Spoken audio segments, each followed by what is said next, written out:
Let's get right into it. Number 10. Your opinion matters. You've heard this one 1,000 times. Everyone deserves to be heard. Your voice counts. Speak your truth. Sounds beautiful, right? Like a warm hug from a kindergarten teacher. But here's the cold, hard truth. Your opinion only matters if you have power, money, or a platform. Everyone else? You're just background noise. Think about it. When was the last time a random tweet from someone with 37 followers changed national policy? Never. But when a celebrity with 50 million followers says something dumb, news cycle for a week. Not because their opinion is better, just louder. We live in a world where a billionaire can tweet nonsense at 3 a.m. and move markets. Meanwhile, a nurse working 60 hours a week can beg for better conditions and get ignored. Same message. Wildly different impact. Because influence isn't about truth. It's about reach. And don't even get me started on social media. We've turned opinions into a popularity contest. Likes, shares, virality. It's not the best idea wins. It's the most outrageous, emotional, or clickbaity idea wins. So we've created a world where people don't form opinions. They perform them. They say what gets clout, not what they actually believe. Here's the kicker. Studies show that people with high social status are perceived as more intelligent, even when they're wrong. Just the sound of authority in someone's voice makes others more likely to agree.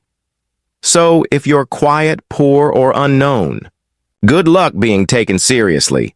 And let's be real. Most people don't even want your opinion. They want confirmation. You think your boss wants to hear how their strategy is flawed? You think your friend wants to hear that their new relationship is toxic? No. They want you to nod, smile, and say, "You go, girl." So yes, technically you have a right to speak. But being heard?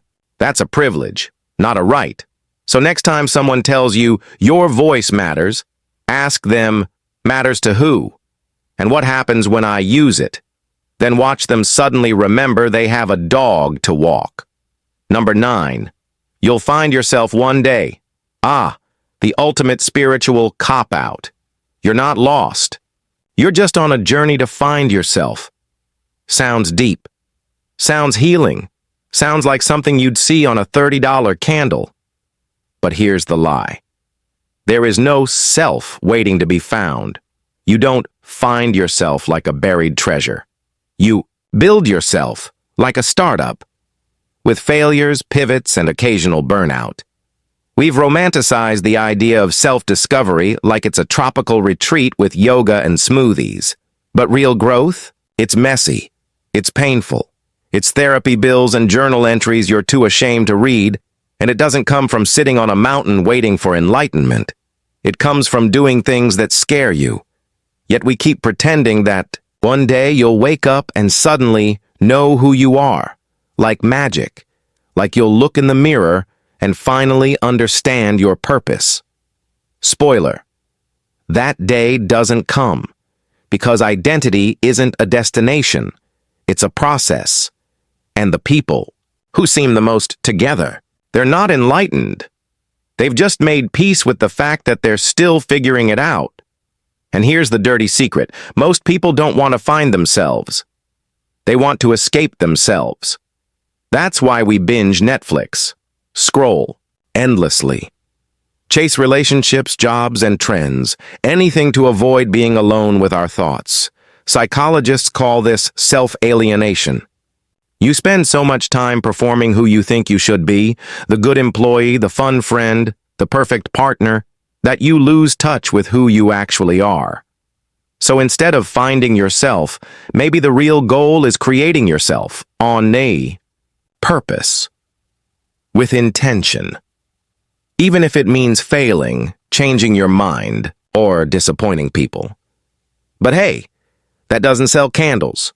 So we'll keep pretending there's a magical you out there, waiting in a forest, ready to give you all the answers. Until then, just keep scrolling. Number 8. More choices. Mean more freedom. This one's been shoved down our throats since birth. Live in a free country. You can be anything, do anything, choose anything. Sounds great. Until you're standing in front of 200 types of toothpaste, paralyzed, wondering if activated charcoal is worth the extra $4. Welcome to the paradox of choice.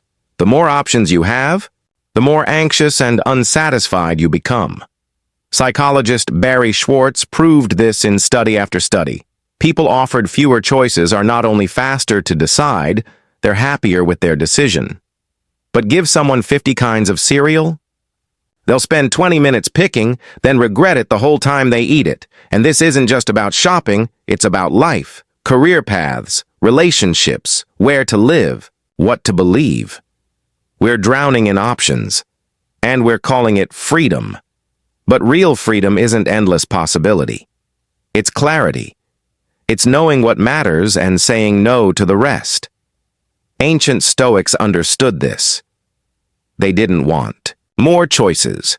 They wanted fewer distractions, because every choice, even a small one, drains your mental energy.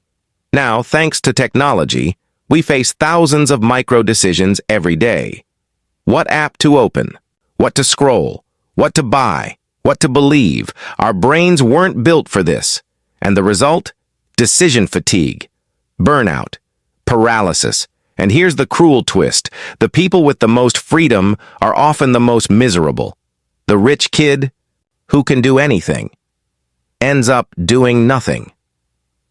The influencer with 1 million followers feels empty. The guy with 50 dating app matches can't commit to one person.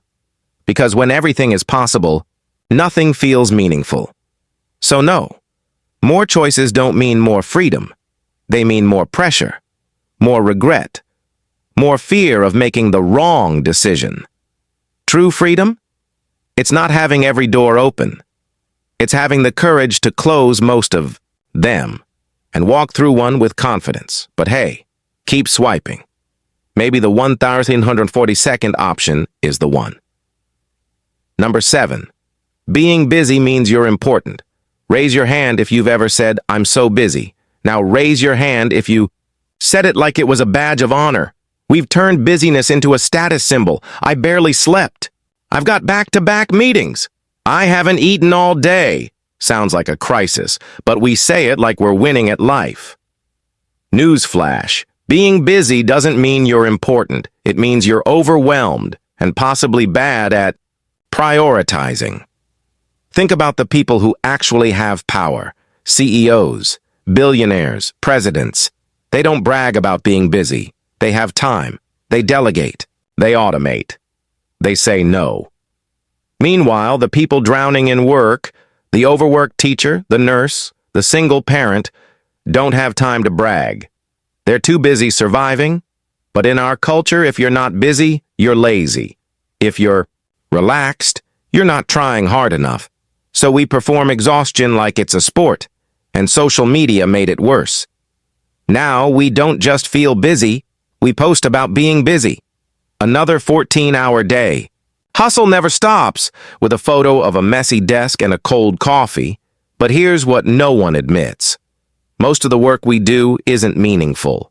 It's emails, meetings, admin, busy work. We're not building empires. We're shuffling paperwork and pretending it's progress. A study from Harvard found that the average worker is only productive for about 3 hours a day. The rest? Distractions, interruptions, and fake urgency. But we can't admit that. Because if we're not busy, who are we? So we fill our days with motion, not momentum, and we call it hustle. Real success isn't measured by how tired you are, it's measured by how much you've created, how many lives you've impacted, how much freedom you've earned. If you're exhausted and broke, you're not hustling, you're just spinning your wheels. So next time someone says, "I'm so busy," don't admire them, feel bad for them, because they've bought the lie that busyness equals worth, and they're paying for it with their life. Number 6, honesty is always the best policy. The golden rule. Just be honest. Say what you mean. Sounds noble. Until you tell your friend their new haircut looks like a raccoon got stuck in a vacuum. Honesty without tact isn't integrity. It's emotional vandalism. We pretend brutal honesty is brave, but most of the time, it's just laziness. It's easier to say you're wrong than to say I see it differently. Here's why. It's easier to roast someone than to understand them. And let's be real, no one actually believes in total honesty. Do you tell your partner every negative thought you've ever had about them? Do you tell your boss you think their idea is garbage? Of course not. Because you know some truth should be filtered. Psychologists call this contextual honesty.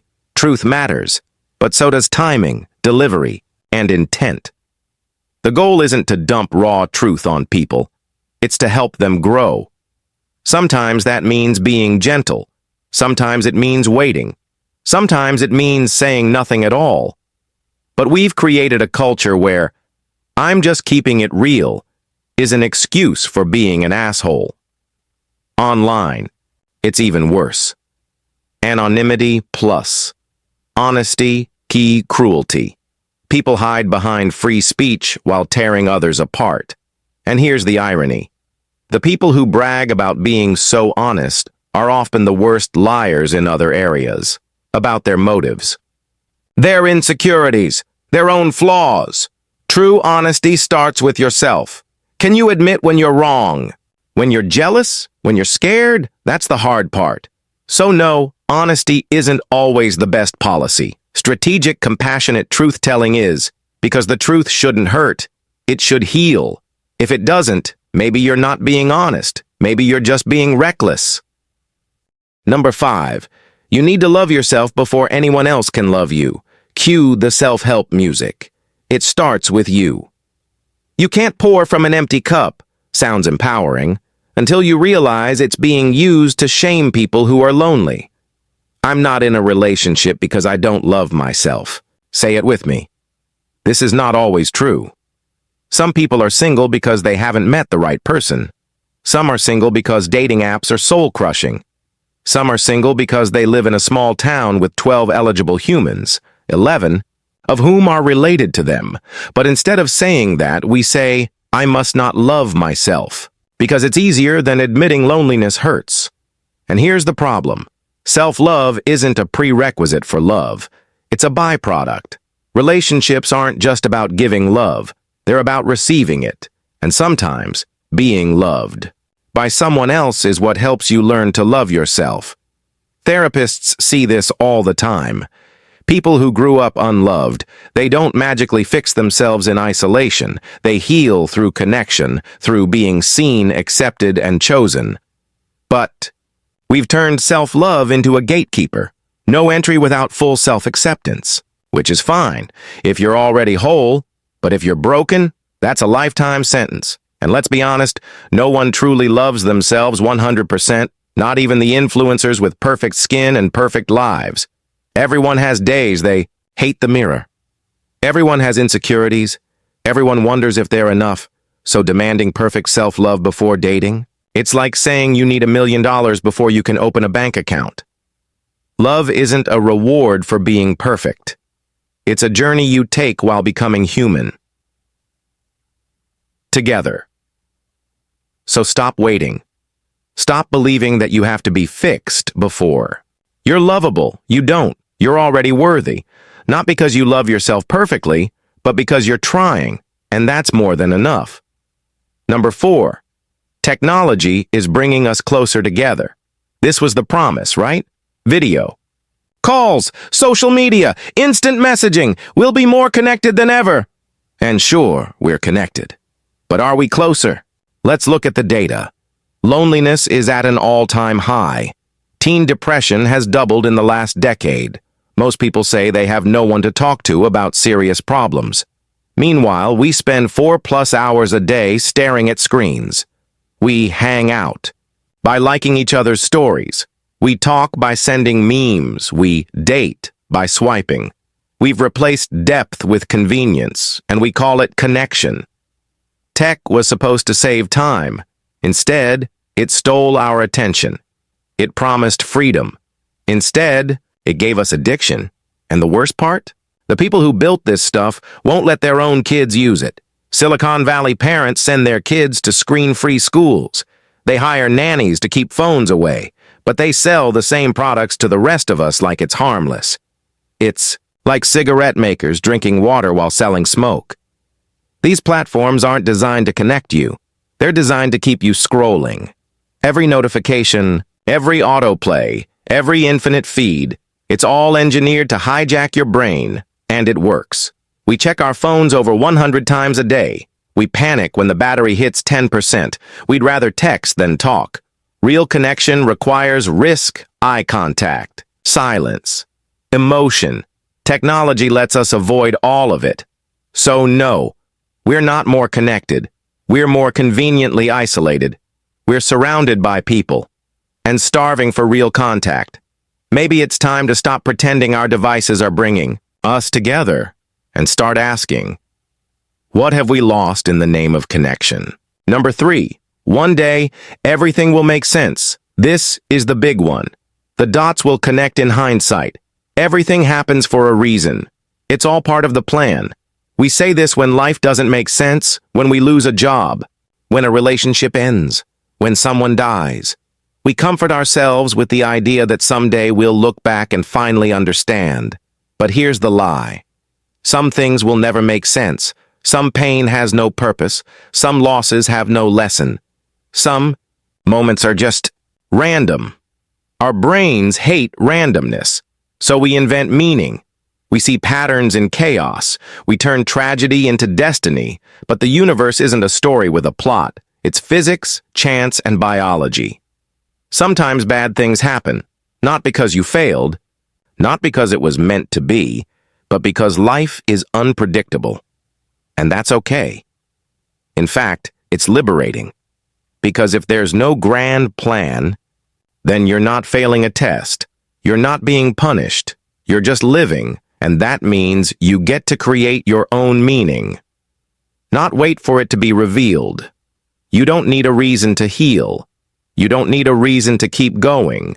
You just need the courage to say, this happened. It hurt. And I'm still here. So stop waiting for everything to make sense. Start making sense of it yourself, because the meaning isn't out there. It's in what you do next. Number 2, you're not good enough, yet. This one's sneaky. It sounds motivational. You're not there yet. Keep going.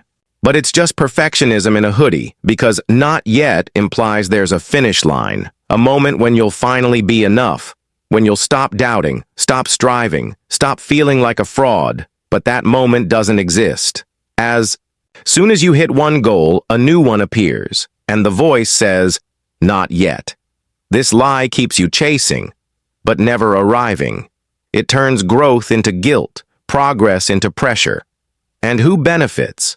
The system, the hustle culture, the companies that want you to buy more, do more, be more forever. But here's the truth. You are enough right now. Not when you lose 10 pounds, not when you get the promotion, not when you're confident or successful or fixed. You're enough as you are, with your flaws, your fears, your messy journey. Self-worth isn't earned, it's claimed. So stop waiting to be ready. Stop believing you need to prove yourself. You don't. You're already worthy of love, respect, and peace. Not because of what you do, but because of who you are. And that's the most dangerous truth of all. Because once you believe it, you stop letting the world define you, and that's real freedom. Number 1, everything will be fine. The biggest lie of all. We say it to ourselves, to others, to kids. It'll be okay. Don't worry. Everything will work out. We say it because we're afraid of uncertainty, afraid of pain, afraid of admitting we have no control. But sometimes things don't work out. Sometimes people don't get better. Sometimes the worst happens. And pretending otherwise? That's not hope. That's denial. Real strength isn't believing everything will be fine. It's believing you'll be fine, even if everything isn't. You don't need false comfort. You need courage, resilience, honesty. So stop saying everything will be fine. Start saying, I don't know what's going to happen, but I'll face it. I'll adapt. I'll survive. That's not optimism. That's power. And that's the only truth worth believing.